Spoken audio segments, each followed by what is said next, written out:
High of the Lang Biang Plateau in central highlands Vietnam, there lies a special love story between a Kaha woman and an American man, Roland Koliang and Joshua Guakema. In 2014, they tied the knot, and since then have been sharing their dreams of building a brand name for the homegrown specialty coffee that has been around Bannersi Village for generations. And their brainchild is Kaha Coffee. Hello there and welcome to this edition of Talk Vietnam, in which we'll talk about the subject of coffee. Here I have a very special type of coffee, and this coffee is special in the fact that it is the culmination of the love between an American man and a Vietnamese woman of Kaha ethnicity in Lâm Đồng province. We're very lucky to have them in our studio today. They're Josh and Roland, and they're going to tell us more about their love story, but moreover, their efforts in creating a new brand of coffee here in the country. Thank you very much, Josh and Roland, for joining us. Yes, so I'm holding in my hand now one of your the lines of coffee. Tell us what is so special about these types of beans. So these are Arabica beans, yes, which are grown at very high altitude and high elevation in the mountains. And the varieties of coffee that we have originally came from originally from Africa, but brought by the French to Dalat. And they've been grown by Roland's family for many generations. Yeah, so I'm the fourth generation in my family. The fourth generation. Yeah. Yes. Some of the coffee plants on the plantation are up to 40 years of age. Can you both share a little bit about the history of coffee in Lâm Đồng province? It was originally brought in by the French, as we said. So we first had it from my great-grandfathers. Like the French started brought the coffee around like 1850. So the coffee also took by my great-grandfather that he he worked together with the French in the past time, and he took all over to the jungle where he and his family lived there. Yes. And after that, when he passed away, there's another grandfather took it and grow it into the village. It's about 40 kilometers or 50 kilometers from our house for now. So after that, connect to the other generations. So my other grandfather took it and grew it there until around like 1986 or 87. Yes. Then the coffee started to grow more popular. Exactly. And now people are starting to value the specialty coffee. Mm-hmm. So it's becoming more and more popular and more demand on the market as well for specialty coffee. So, so it's a good opportunity for our family to work together and produce the specialty coffee. Yes. For your family, Roland, how important has the coffee trade been? It's because it's been brought by my great-grandfathers. It's become one of the at that time the only income that they have in the family, and until now it's become a culture.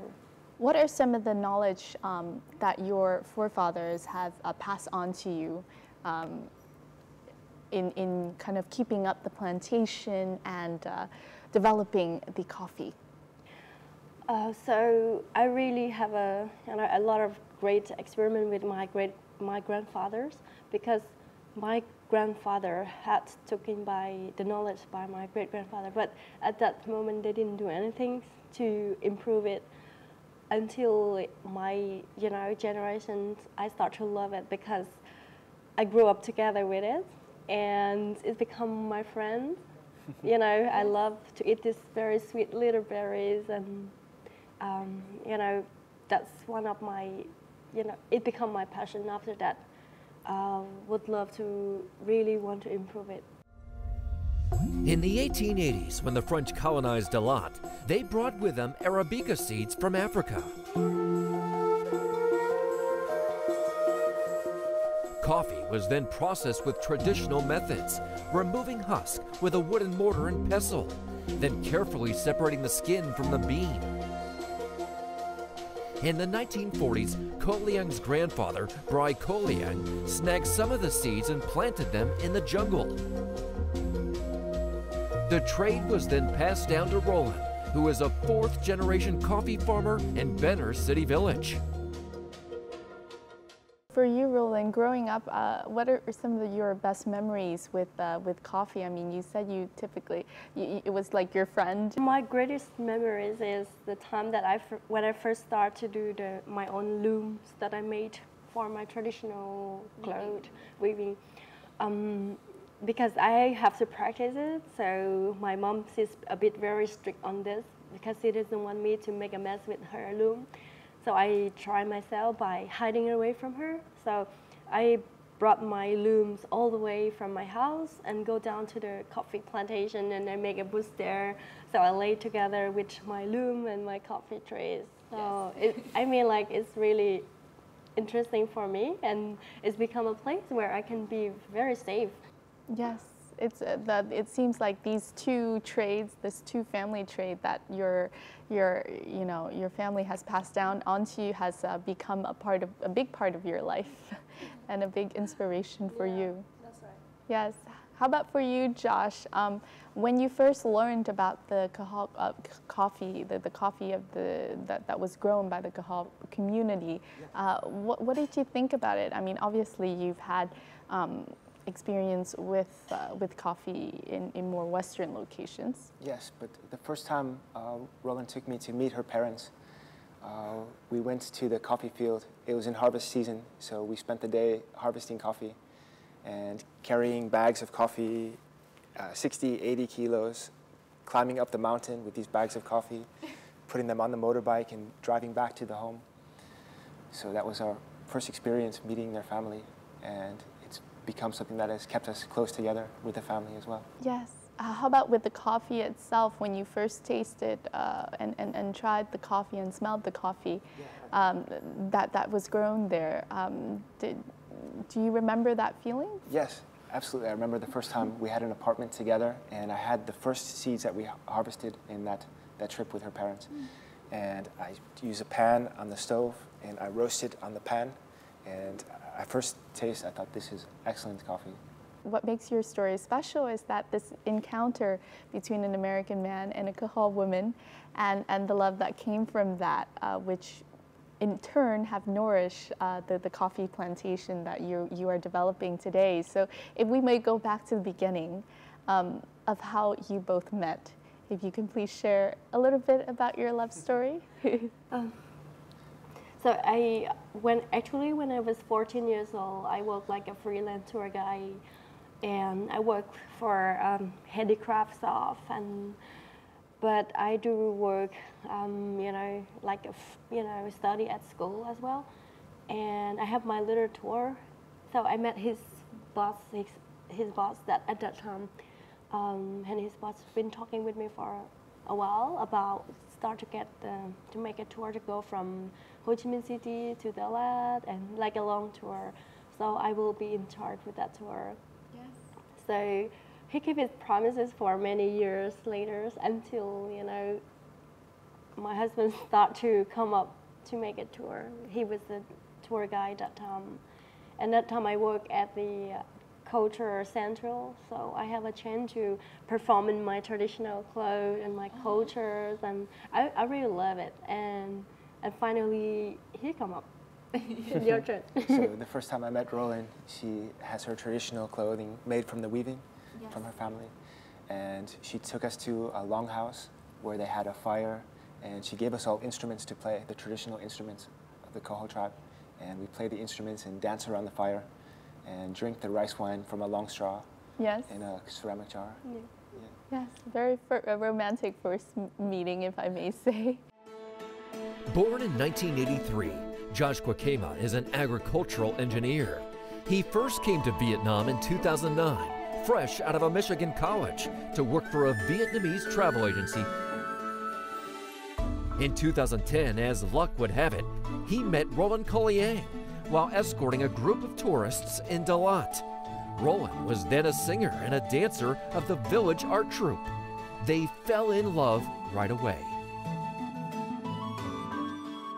After some time, to the amazement of his friends, Josh decided to quit the company to move to Dalat and help Roland's family cultivate, care for, and process coffee.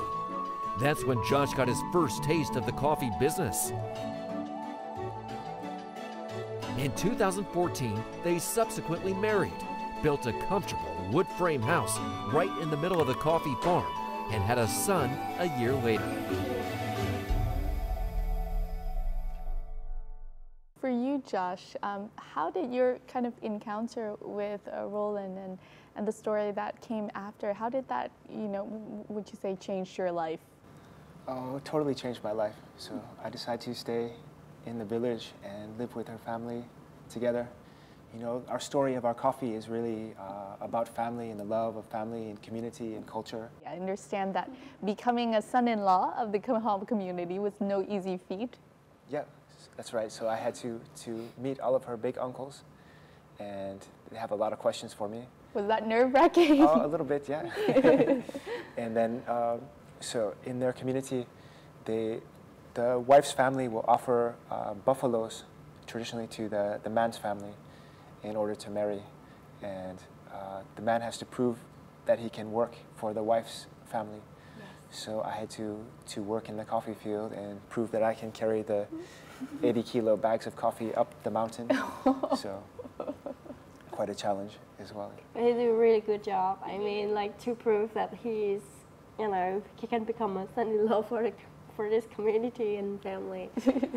Do every kind of work that my dad been doing, and really good friends, good help for the family. So we followed the tradition, and I joined Roland's family and work for the family business. Yes. Now, yeah. Yes. When you're adapting to a new culture, obviously you have your little hiccups and little funny stories, if you may share with us.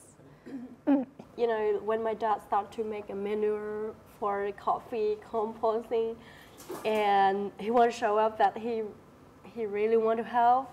My dad used a lot of different tools to mix it, but I know that he's just trying to show my dad, like, I can do it. So he do with his bare feet and hands, which is pretty dirty, but but he has a really funny face to show my dad, like, oh, I can do it, I can help you. But my dad say, oh, you should wear gloves and boots and things like that to, to protect it. But I say, oh, it's okay, I will do it. Yes, and very enthusiastic. My dad told everybody that, and he was a bit shy. But actually, my dad said, oh, we wouldn't let him do that again because it's, he needs to do it together with the with gloves. things. Yeah.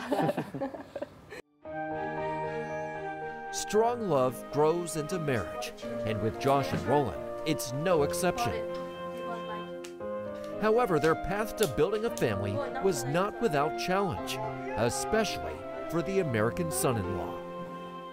Hồi mà còn làm với cà phê dưới đây này, thì bởi vì gùi này chưa biết gùi thì cà phê 70 kg, 70 kg thì nó không biết gùi, thì nó vắt bằng tay này, từ dưới kia tới nhà, thì mình thấy là chắc con này làm việc thì cũng được. Thì hồi xưa thì là chủ không cho ba lấy, bởi vì mấy sợ nó lợi dụng tình cảm của con thì là không cho lấy. Khi mà con giỏi vô đấy thì nó tự tiện mà làm, đi cuốc đất này, đi trồng cà phê này, nào làm cái gì nó làm theo cái đó. Như vậy thì mình nghĩ là đó là cũng được ở trong nhà. It's hard to imagine an American young man like Josh could adapt well to the ethnic Kaha culture, because from where he comes from, the customs, practices, and ways of thinking are so different. Nonetheless, he did. So Kaha culture is a matriarchal system. So it means the mother is the boss of the family. So have to respect the mother and as the boss of the family. Yes. America, people are very independent, living separately. For example, my family, I have 7 brothers and sisters, and we live in Asia, in Europe, in America, across America. Whereas Roland's family has 6 members, and they live within 20 meters of each other, very close, working together, helping each other, cooking together, eating meals together. With sincerity, dedication, and willingness to adapt to a new culture, Josh won the hearts of Roland's family, as well as the others in the Kaha community. After a year, Josh and Roland's labor of love had borne fruits. Little Lee Henry Guakema Koliang was born to the cheers and laughter of the entire family. They're expecting their second baby this year. How has it been kind of raising, your son in kind of this differences of culture? I mean, obviously he has grown up kind of talking to his American great-grandmother and grandmother, as well as his Kaha family. I think it's a really good environment and place, a family that he can grow up. He speaks fluently 3 languages. Yes. And sometimes he figured out like, he wanted talking with my mom and he has to talk with his dad and had to translate for my mom for his dad. Yes, he's already a little translator from a very young age. That's right. But he catches it really well, and it's a really good place for him to grow up, I think. Yes. Has he gotten into coffee yet?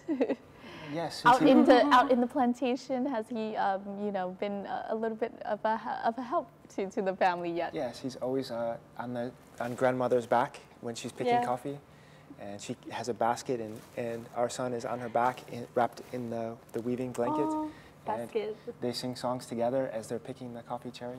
That's very sweet. Since he could crawl on the floor, he's been finding coffee beans that have dropped on the floor and eating it. Eats the coffee beans. Yeah. Yes. See, he can be a coffee taster. Already he's already picking up the skills.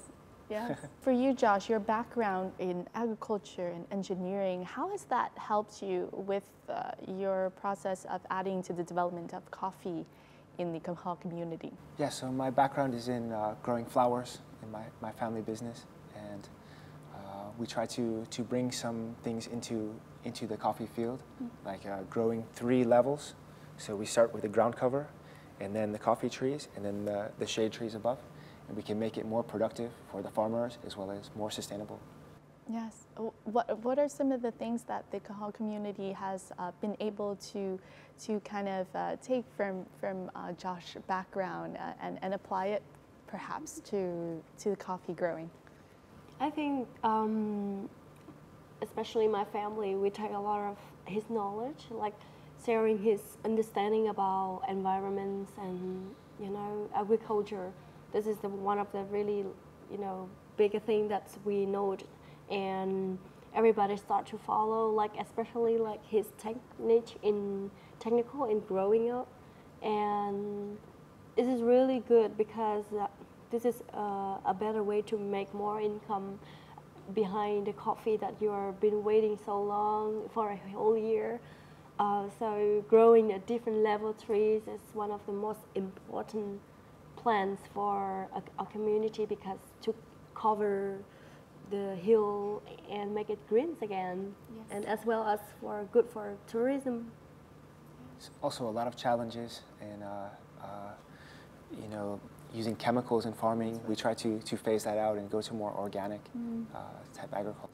Organic type of agriculture. On the other hand, for you, Josh, learning more from the 4 generations of coffee growing, what were some of the techniques in coffee growing that you hadn't known about before, or some things that you learned from Roland's family? So actually everything I know about coffee I learned from her family, because I just started in coffee 5 years ago when I joined her family business. So I've really learned a lot from her parents in growing coffee. And, yes, my uncle as well. And our uncles, yeah. And I try to bring other knowledge I have in agriculture and join together. Combine together. Yes, it's a great combination. Very, you complement one another. Yes. Thank you. So this is the coffee cherry. It will be infected by an insect that will lay its eggs on the coffee cherry. And then you can see inside how the bean is affected by the larvae of the insect. So we set this trap. It's the same color as the coffee cherry. And inside the trap there's a small tube that contains some methanol and ethanol. So we load the trap here, and this creates the gas that the insect is attracted to. Inside the trap there's a pool of water which has some soap, some Castile soap. So we drop the soap inside, and that allows the insect to go to the bottom of the water, and then we catch our insect in the trap. And we can hang it in the, and this trap comes from the University of Hawaii coffee program. This is just one among many techniques that Joshua Guakema brought to this land after many years studying agricultural engineering in the U.S. Since he decided to settle down in Lam Dong with Roland and her family, Josh has helped the family business and introduced a newer and more sustainable farming model to the area, as well as a new concept of organic farming to produce clean coffee. We have a lot of Typica, Bourbon, the Catamor Indonesian varieties we grow here. We're also growing persimmon, shade crops, and avocados. And we grow a special ground cover to add fertilizer for the coffee. Hồi xưa thì đâu có làm như thế này, chỉ có làm rẫy thôi. Bây giờ là đổi lại cái mới này là trồng cà phê này cho nó ổn định hơn. Như lúc trước là du canh du cưa rồi ông bà mình làm đó. Bây giờ là rất là vất vả, nơi đây mai đó. Bây giờ làm cái đổi mới rồi mình trồng cà phê, mình trồng chè nữa. Hơn nữa mình có cái chăn nuôi nữa vậy để mà thu nhập trong gia đình.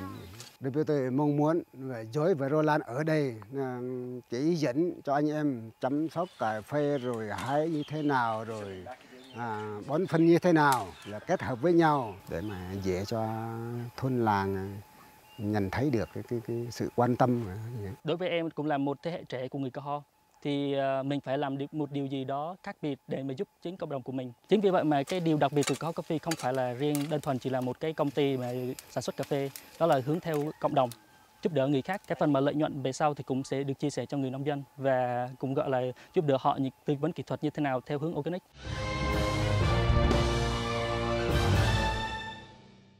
Tell us about the first days of you both, trying to kind of grow your first kind of coffee together. So her family's been growing coffee for a long time. But I remember we had a meeting together with her brother and her sister and her parents, and we discussed the idea of processing their coffee on the farm and trying to sell directly to the customer, and instead of selling to the middleman who's paying quite a low price. Yeah.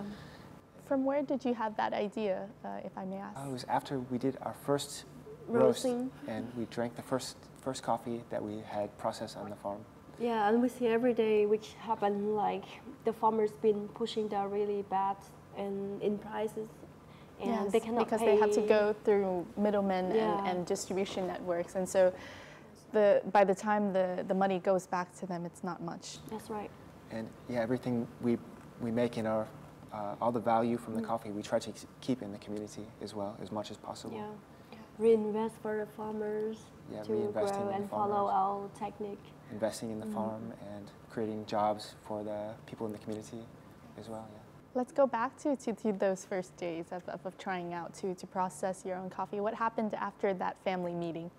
So we built some screens to dry the coffee beans, and I think the first year we did 100 kilograms of coffee, and we were roasting over a fire in a pan, which is not so smoky. It's not the best way to do it. So we had some challenges getting the customer to accept the product at first. Yes. And later we upgraded to a roasting machine, and we expanded our drying area to the next year we had 2 tons, and now we have a greenhouse for drying coffee, so we can do quite a bit more production. Improving growing and developing up more. every year. Yes. For many of our audiences who do not know much about the coffee making process, if you can walk us through a little bit of a 101 lesson on how coffee is made, and how difficult it is to achieve, a specialty coffee. So, a lot of audience and as well as coffee lovers that they just know about the cup of coffee that has, in their cup, and they just know how to drink it. But to be a farmer and producer in coffee, to get a good coffee or specialty coffee, is been going through many different processes and hard work and passion as well. So we gotta go for more than 15 different processes in coffee to get it until the final is the drink. It's a lot of work. We at home and in our community, we mostly spend 12 hours a day, especially in the harvest season, for 2 months.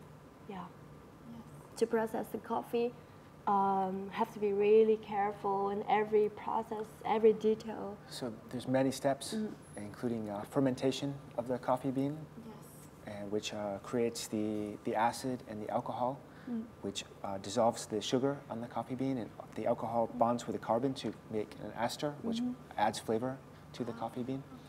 And drying is a very critical step, because if it is too thick on the drying bed, or if it doesn't get rotated properly, it starts to get a mildew, and that will ruin the flavor of the coffee. So we have to be very careful in the drying stage as well. To ensure the quality of the coffee, the couple has to select the best ripe coffee berries, which are then peeled, washed, and dried for 7 days on shelves. Coffee beans are then processed to peel off their silk skin, glossily rubbed, classified, roasted,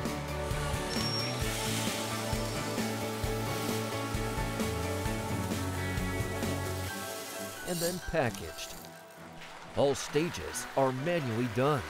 That's the main idea of the from seed to up process of Kaha coffee.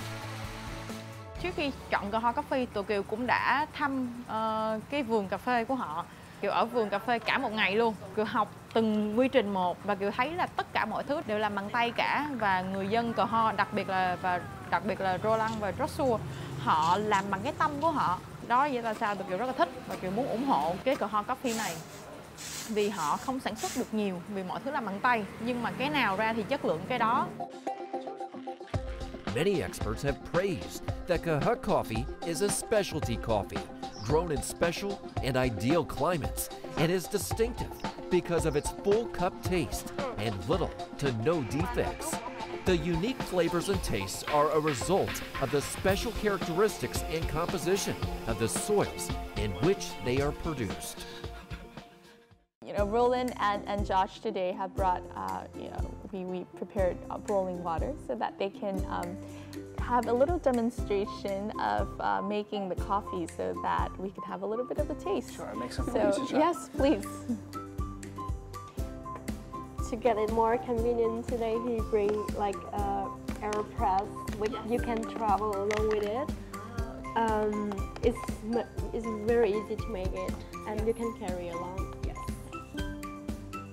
How would you normally rate coffee tasting? Is it the same as you would say rate wine? Yes, you're looking for a good aroma. That comes from the roasting process. After roasting, the coffee beans are giving off a CO2 gas, which is very aromatic. So the more freshly roasted the coffee is, the better. The more, kind of aromatic and comes from the roast. And you're looking for a balance, not too bitter, not too sour. Also, different flavor notes you can taste in our coffee. A lot of people say they taste an almond type flavor. So we always roast fresh for every order we get. We roast it fresh.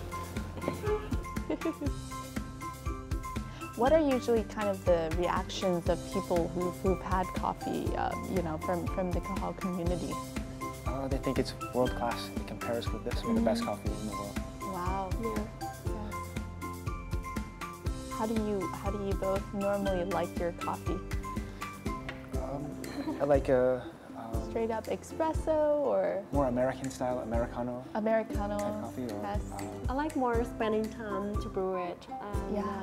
Like the process taste of making it, and we like a light roast with the pour over with a paper filter. Yes, but I understand that this pour-over technique is quite different from the traditional, or the way the Vietnamese people drink coffee, which is using a thin filter. Quite similar, but different filter material. Ah, okay.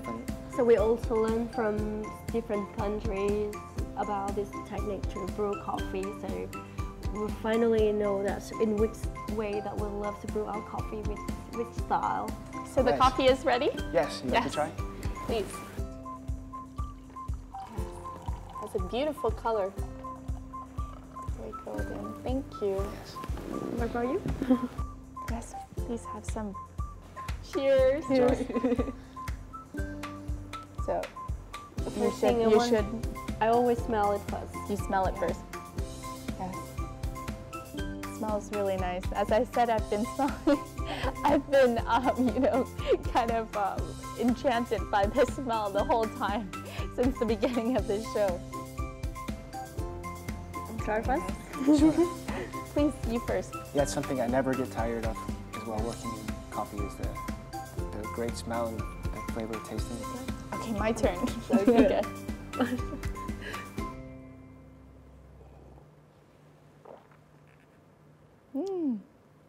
I'm not a seasoned coffee drinker, but it's not as bitter as some of the coffee that I've tried. It's very balanced. Yeah, 90% of the coffee grown in Vietnam is a Robusta, which is grown in lower elevation. It's a lower density bean. Yes. So when you roast the Robusta coffee bean, it's easy to burn and it has more bitter flavor as well. But the Arabica is a much higher density bean, and we can roast at high temperatures without burning the bean, and we get a So it gives a lot of flavors. balanced flavor without bitterness. Yes, and it's not sour at all. Very, very balanced. If we do a lighter roast, it has more acidity, so you get more sour. Yes. In a lighter roast, some people really like that. It depends on the taste of the people drinking it, Exactly, right? yeah. Yes. Wonderful. And thank you so much. Yes, you're welcome.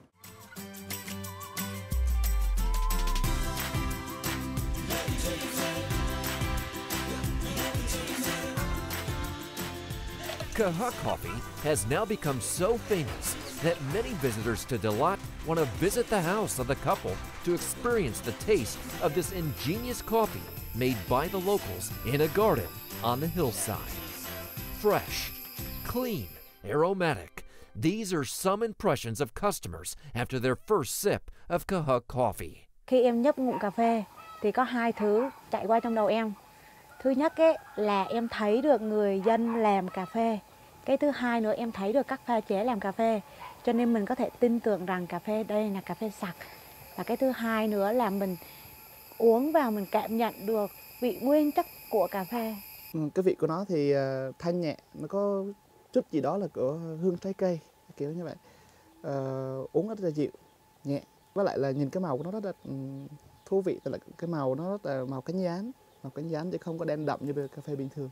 Với lại là cái có một chút vị chua nhẹ, đặc trưng của cà phê Arabica. By word of mouth, many people have found their way to the farm to enjoy the authentic Kaha coffee and immerse themselves in the special cultural space and incredible love story brewed into it. When coming to Lâm Đồng at the foothill of the Lang Biang, people can have the chance to visit your farm and learn all about the process. Why have you decided to create this experience for visitors?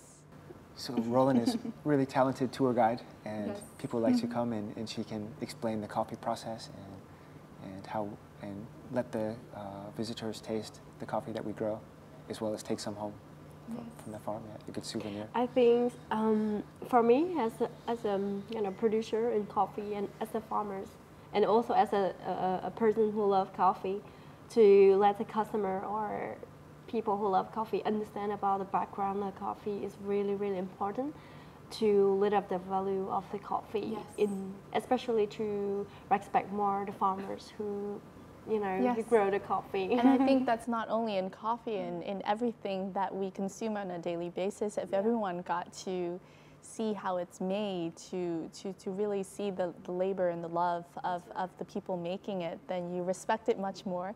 And as we said, it tastes much better because you understand the hard work that goes into it. That's right. Yes.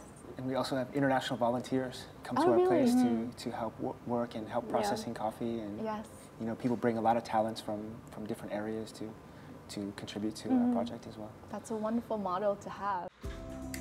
With good quality coffee, unique brand name, and a beautiful logo, Kaha Coffee has also found itself on the shelves of many coffee shops in several cities in Vietnam, including Hanoi, Ho Chi Minh City, Nha Trang, and Da Lat.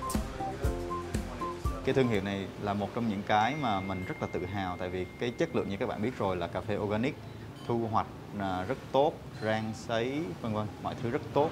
Mình tin chắc là những cái thương hiệu mà đi về giá trị sản phẩm á, nếu giá trị sản phẩm tốt thì cái thương hiệu đó sẽ phát triển được. Và chính vì vậy, cho dù là thương hiệu này cũng khá mới tại Đà Lạt, mình sẽ ủng hộ hết mình để cho thương hiệu có thể phát triển được. Effectivement des moyens alternatifs pour ça et pour l'instant, on va voir ce que ça donne.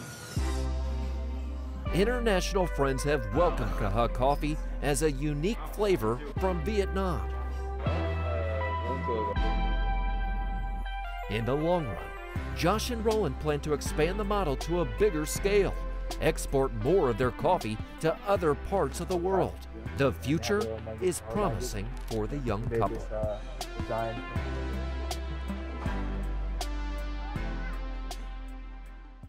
What are some of your next plans for Kaha Coffee? Are you thinking of new tastes, new takes on different lines of coffee, new products? Yes, we are in process of rebuilding our coffee house, so there'll be a new area for visitors to come and taste the coffee.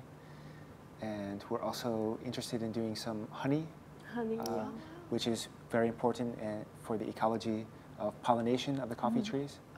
With the bees, and also creates another product that is come from coffee, come from the farmers, come from the land as well. Yes, and it adds to the cycle that you have created, not only of coffee, but of learning more about Kaha culture and of creating different Kaha products. And bringing more value to the farmers and the community. That's right, and keep the culture rich again. Yes. Overall, you know, for you both, what has coffee meant for your life? It's something that keeps the family together, keeps us working together, as well as we can get together and share a cup of coffee together. Enjoy. We really enjoy and tell story when we process, and everybody start to tell their past story, which is really nice. I mean, to keep this relationship with community. In the stream of you know, coffee development is something very big here in Vietnam. Do you have any wishes for the coffee sector here in the country? So very important wishing is, you know, each of the farmers can help themselves at first and try their best to produce a better quality and care more about the processing, and then after that, you know, bring more value back for them when they do a better job. And I hope that, you know, like there's a lot of more way to care about farmers. Yes. Yeah, especially in agriculture and the coffee in Vietnam, we need to let everybody know more about our quality coffee than with this quantity coffee that we have. Yeah. And I hope that we can promote more biodiversity in the coffee farm by planting other trees. We're planting avocados, macadamia nut, persimmon, and regrow forests and make more green landscape. That's right. Because Da Lat is a beautiful place. Yeah, we don't want to lose this view again. Exactly. You know, that is the biggest coffee growing area of the country, and it doesn't have to be limited to just coffee. Yeah, that's right. We can grow other things together with the coffee. Yeah. Thank you so much to Josh and Roland for joining us here. We wish you the very best of health and luck, you know, for your coming baby and for your growing family in terms of creating this not only coffee culture, but promoting and preserving the Kaha culture for people of Vietnam and for people of all you know, countries to learn more about. And we wish you the best of luck in continuing your wonderful cups of coffee. Thank you. And that is also wrapped up this edition of Talk Vietnam, where we learned all about the story of not only coffee, but also of the love between two people, and that grew into the love of family, culture, and also of preserving the environment here in the country along with coffee. Thank you very much for joining us here on Talk Vietnam. We'll see you more next time. Goodbye for now.